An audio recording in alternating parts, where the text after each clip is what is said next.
Well, good afternoon. We're continuing on with the commentary on 2 Samuel, and we have reached chapter 19. The title today is Joab Causes David to Cease Mourning.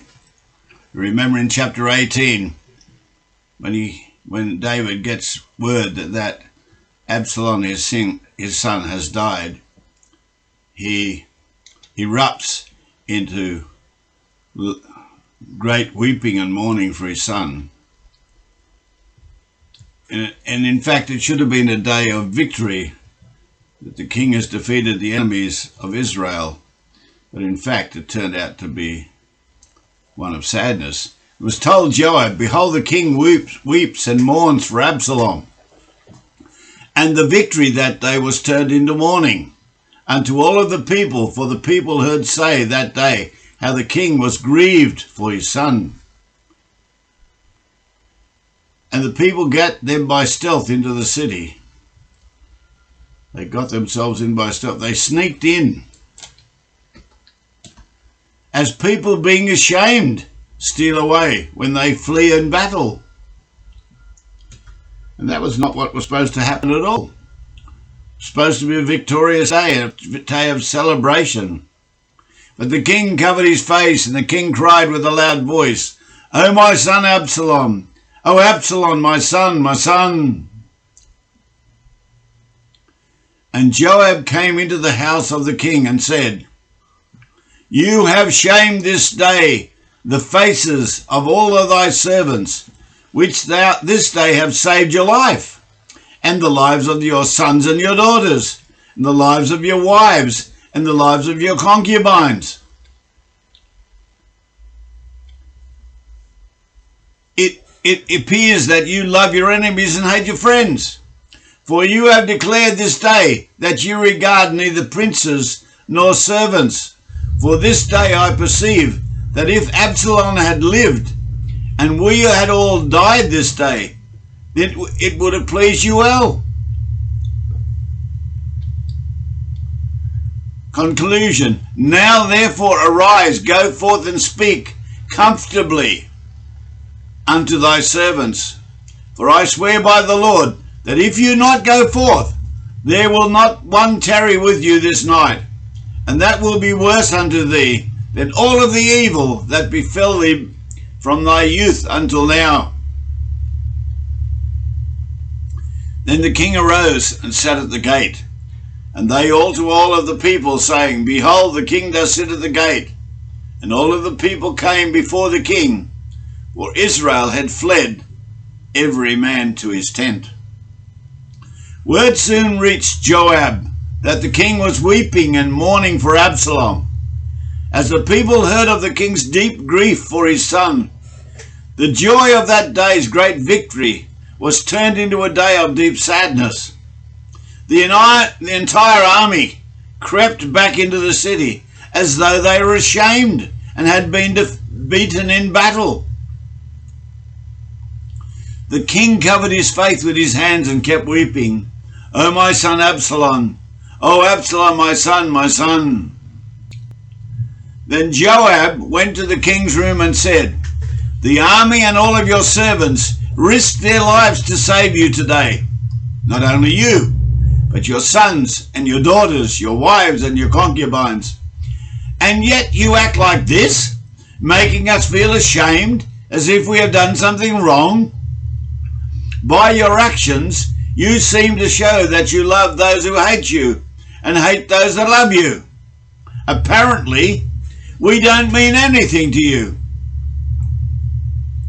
If Absalom had lived and all of us had died, you would have been happy. Now go out there and congratulate the troops. For I swear by Jehovah that if you don't, not a single one of them will remain here during the night. Then you will be worse off than you have ever been in your entire life."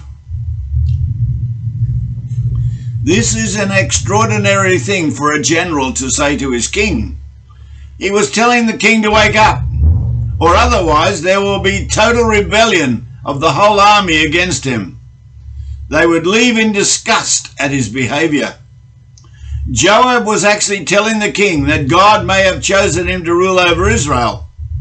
But if he did not act responsibly now, the nation of Israel would reject him as king. He was also leaving himself open for punishment, as he knew that sooner or later the king would discover that it was Joab who murdered Absalom in direct rebellion against his specific orders not to harm his son. So the king arose and went out and sat in the city gates, and the news spread throughout the city that he was there, and everyone went to him. Verse 9, and all of the people were at strife throughout all of the tribes of Israel, saying, the king saved us out of the hand of our enemies, and he delivered us out of the hand of the Philistines, and now he has fled out of the land for Absalom. And Absalom, whom we anointed over us, is dead in battle. Now why speak thee not a word about bringing the king back? Meanwhile, there was much discussion and argument going on right across the nation. Why aren't we talking about bringing the king back? Was a great topic everywhere. Well, he saved us from our enemies, the Philistines. And Absalom, whom we made our king instead, chased him out of the country. But now Absalom is dead. Let's ask David to return and be our king again.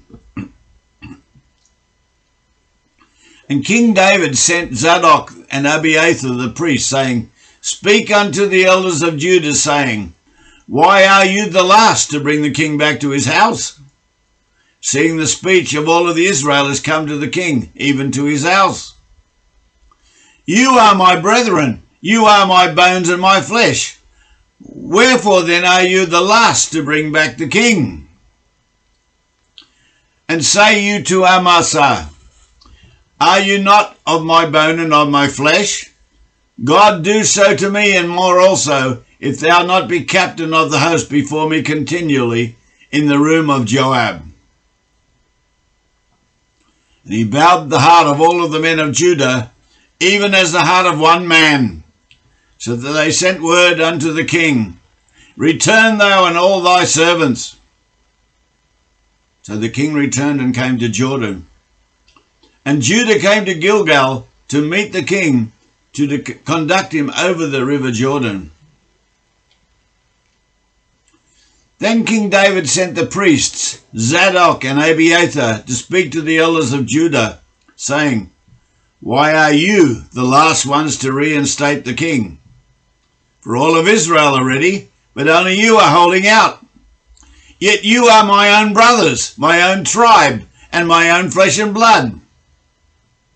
And he told them to tell Amasa, since you are my nephew, may God strike me dead if I don't appoint you commander-in-chief of my army in place of Joab. Then Amasa convinced all of the leaders of Judah, and they responded as one man. They sent word to the king, return to us and bring back all of those that are with you. Verse 16, and Shimei, the son of Gera, a Benjamite, which was of Bahurim, hastened and came down with the men of Judah to meet King David.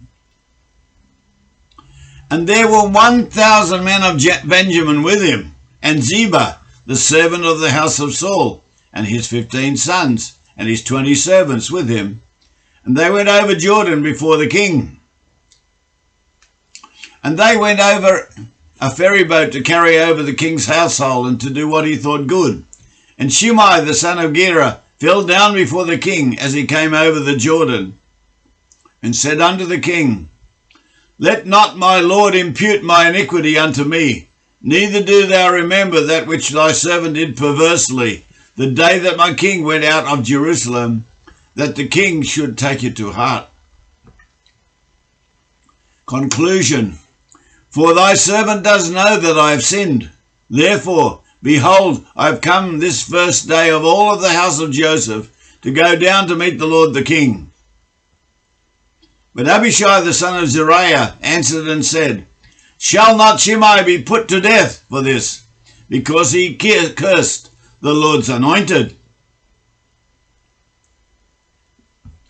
And David said, What have I to do with you, you sons of Zeruiah, that you should this day be adversaries unto me? Shall any man be put to death this day in Israel? For do I not know that I am the king again this day over Israel? Conclusion. Therefore the king said unto Shimei, You shall not die. And the king swore an oath unto him. Then Shimei the son of Gera, a Benjamite, a man from Bahurim, who had cursed the king and thrown stones at him when he was fleeing from Absalom, hurried across with the men of Judah to welcome King David. 1,000 men of Benjamin were with him, including Ziba, the servant of Saul, who had previously lied about Mephibosheth, his master, and Ziba's 15 sons and 20 servants. They rushed down to the Jordan River to arrive ahead of the king. They all worked hard, ferrying the king's household and troops across, and helped them in every way that they could. As the king was crossing, Shimei fell down before him and pleaded, My lord the king, please forgive me, and forget the terrible thing that I said and did when you left Jerusalem, for I know very well how much I have sinned. That is why I've come here today, the very first person in all of the tribes of Joseph to greet you. Abishai asked, Shall not Shimei die? For he cursed and threw stones at the Lord's chosen king. Don't talk to me like that, David exclaimed. This is not a day for execution, but a day for celebration. I am once more king of Israel. Then turning to Shimei, he vowed, Your life is spared. Here we see a great example of God's mercy overriding the judgment of God, operating in the life of King David. Yes, Shimei should have been put to death for cursing God's anointed, but God's mercy allowed David to pardon him on this special day, celebrating his return as king of Israel. And Mephibosheth, the son of Saul, came down to meet the king. In fact, he's a grandson of Saul, but it's recorded in Scripture as the son of Saul. Came down to meet the king and had neither dressed his feet nor trimmed his beard, nor washed his clothes from the day the king departed until the day he came again in peace. And it came to pass that when he came to Jerusalem to meet the king, that the king said unto him, Wherefore want not you with me, Mephibosheth? And he answered, My lord, O king, my servant deceived me, for thy servant said, I will saddle me an ass, that I might ride thereon and go to the king, because thy servant is lame. Conclusion. And he slandered thy servant unto my lord the king. But my lord the king is as an angel of God. Do therefore what is good in thine eyes. For all of my father's house were but dead men before my lord. Yet you did set thy servant among them that did eat at your own table. What right, therefore, have I yet to cry any more unto the king?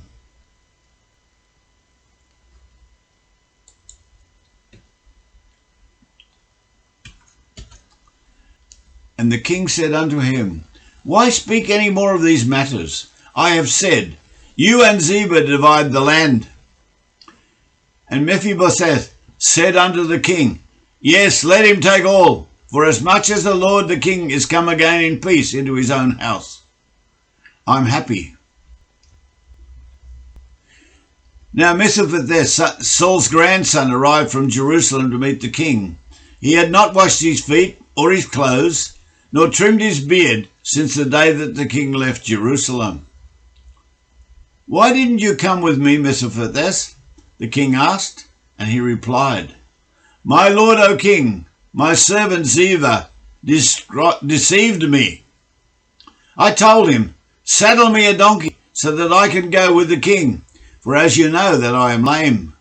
But Ziba has slandered me by saying that I refuse to come. But I know that you are as an angel of God, so do what you think is best.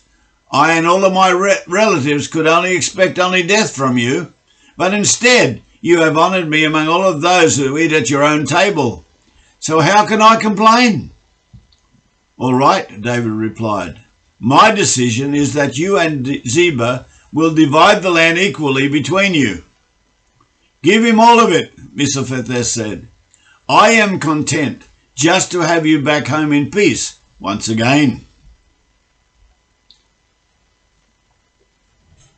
And Barzillai the Gileadite came down from Roglim and went over Jordan with the king to conduct him of the Jordan.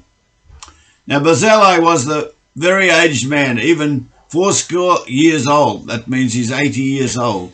And he had provided the king sustenance while he lay at Mahanaim, for he was a very wealthy man, a great man.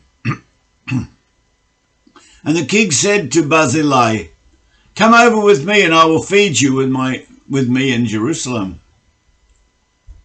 And Barzillai said to the king, "How long have I to live, that I should go up with the king unto Jerusalem? I am this day 80 years old, and can I discern between good and evil? Can thy servant taste what I eat or what I drink? Can I hear any more the voices of singing men and singing women?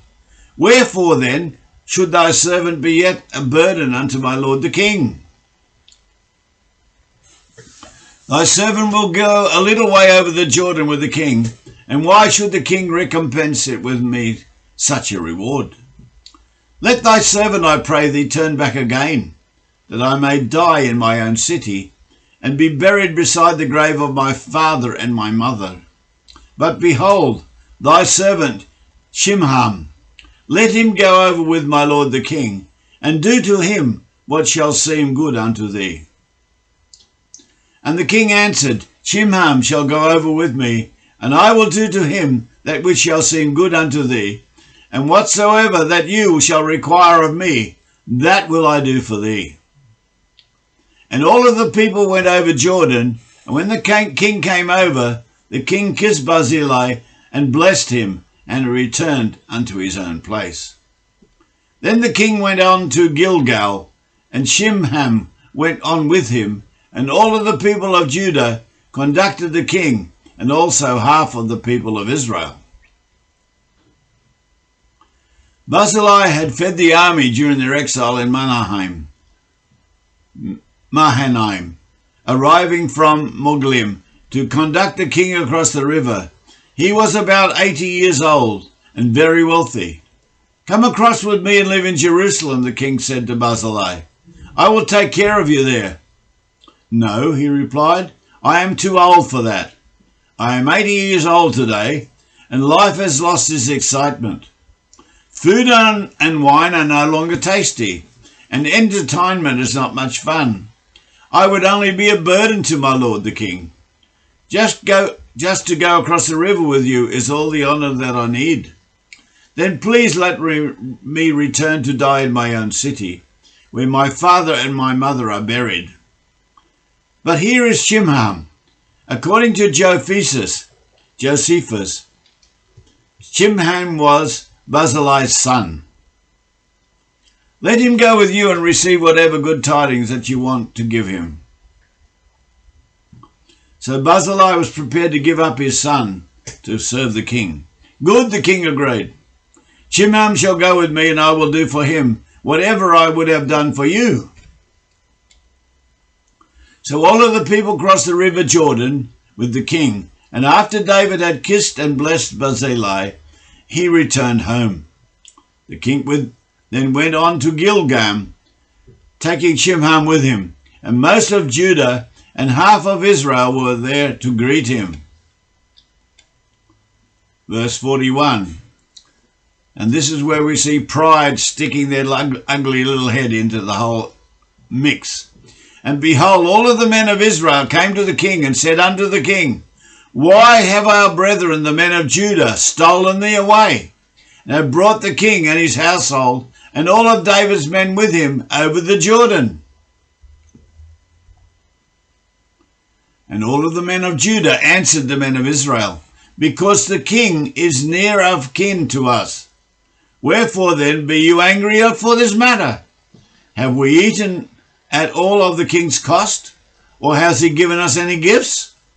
And the men of Israel answered the men of Judah and said, We have 10 parts in the king. There are 10 tribes. We have 10 parts of him. And we also have more right to David than you have. Why then did you despise us, that our advice should not be the first had in bringing back our king?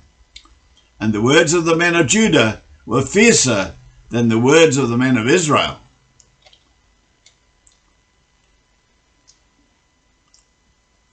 Big problem when you have infighting amongst your family. But then men of Israel complained to the king, because only men of Judah had ferried him and his household across the Jordan River. Why not? The men of Judah replied. The king is one of the tribe of Judah. Why should this make you angry? We have charged him nothing. He has not fed us, nor given us gifts. But there are 10 tribes of Israel, the others replied. So we have 10 times as much right in the king as you do. Why didn't you invite the rest of us? And remember, we were the first to speak of bringing him back to be our king again. The argument continued back and forth, and the men of Judah were very rough in their replies. And as we go into chapter 20, you'll see that it gets worse.